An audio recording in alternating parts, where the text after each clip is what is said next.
দেশের শিক্ষা অবস্থা খুবই খারাপ। এই স্বৈরাচার 15 বছরে অটো পাস, তারপরে হচ্ছে গিয়ে আপনার দেখা লেখা, তারপর হচ্ছে গিয়ে বিসিএস এর দুর্নীতি, এবং একটা জিনিস সৃজনশীল পদ্ধতি। তারপরে স্বৈরাচারের যে সমস্ত শিক্ষামন্ত্রীরা ছিল সবই ছিল পাগল, এক কথায় পাগল। তারপরে যেমন এই পাগল ছাগল দিয়ে শিক্ষা ব্যবস্থা চলে না। এখন নতুন করে দেশ আমরা পুনর্গঠন করতে চাই, ছাত্র সমাজ হাতে নিচ্ছে।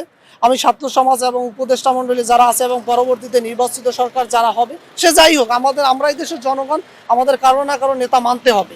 আমি ওই নেতাদের প্রতি বিনয়ের সাথে বলবো, আপনার শিক্ষা ব্যবস্থা যেভাবে হোক শিক্ষা ব্যবস্থাকে উন্নয়নের ব্যবস্থা করেন, এবং স্টুডেন্টদেরকে, আমরা যারা ছাত্র আছি, যেমন আমি ছাত্র আছি, আমার ছোট ভাই ছাত্র আছে, আমাদের ছেলেপেলে যারাই ছাত্র আছে, সবাইকে প্রতিষ্ঠানমুখী করেন।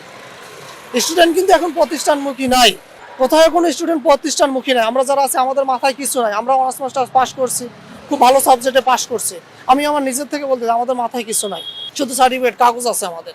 এইটা আমরা কখনোই কাম্য করি না নতুন বাংলাদেশে, কারণ স্বৈরাচার যেই কাজটা করে গেছে, এইটা আমরা দ্বিতীয়বার হোক বা ভবিষ্যতে কখনো হোক, এটা আমরা আশা করি না। আর হচ্ছে কি, আপনি যে কথাটা বলছেন যে স্টুডেন্টের সাথে টিচারদের সাথে সংঘর্ষ, হ্যাঁ, স্টুডেন্টদের সাথে টিচারদের সাথে কোনো সংঘর্ষ হচ্ছে না দেশে। যেটা হচ্ছে এটা সম্পূর্ণ স্বৈরাচারের দোসরদের কাছে হচ্ছে।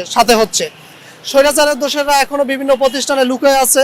ওরা বিভিন্নভাবে স্টুডেন্টদেরকে ডিস্টার্ব করছে, অতীতে করছে, এখনো করার চেষ্টা করছে। তাদের কি প্রতিষ্ঠান থেকে বের করে দেওয়া হচ্ছে।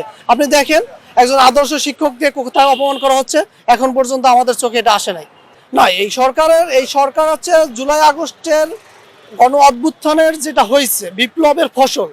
তো এই সরকার সংস্কার করার মতো কোনো এখতিয়ার এই সরকার আছে বলে আমি নিজের থেকে ফিনান্সিয়াল মনে করি না।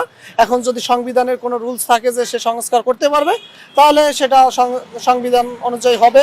তবে আমার নিজের মেধায় যতটুকু আছে, তাতে এই সরকার সংস্কার করার কোনো রুলস এই সরকারের হাতে নেই। এই সরকারের হাতে সর্বোচ্চ রুলস আছে একটা নিরপেক্ষ নির্বাচন দেওয়া, যেখানে সব দল অংশগ্রহণ করবে এবং দেশের আপাময় জনগণ যাকে সমর্থন করবে সে সরকার হবে।